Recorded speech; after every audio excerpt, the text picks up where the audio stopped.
Provide is a three-legged stool. Okay, so Anchorage is the institutional custodian that has the software and the trust licenses to be able to custody the assets and operate in a legal compliant manner. They're also bankruptcy remote and they're federally chartered.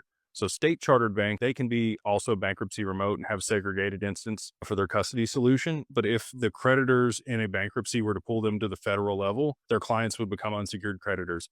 Highly unlikely that that would happen. But that's why we chose Anchorage is because they are federally chartered. And that's why Ripple has applied for a federal charter for their banking license also, because it's kind of like the high level standard for somebody that's operating in this space. So they provide institutional custody, segregated, bankruptcy remote, insured. So even if they were to go to bankrupt, there would be a bankruptcy proceeding. It would take a little while for you to get your assets, but those assets would be yours in the bankruptcy. You would never be a creditor of Anchorage. And it's highly unlikely that they're going to go bankrupt. They have, somewhere between $600 and $700 million on their balance sheet. They also custody BlackRock's assets for their ETF. So if you want institutional custody, the same as BlackRock, Anchorage is the only option for that. So the other two legs of the stool, we're one of those legs at Digital Wealth Partners. We are an advisor.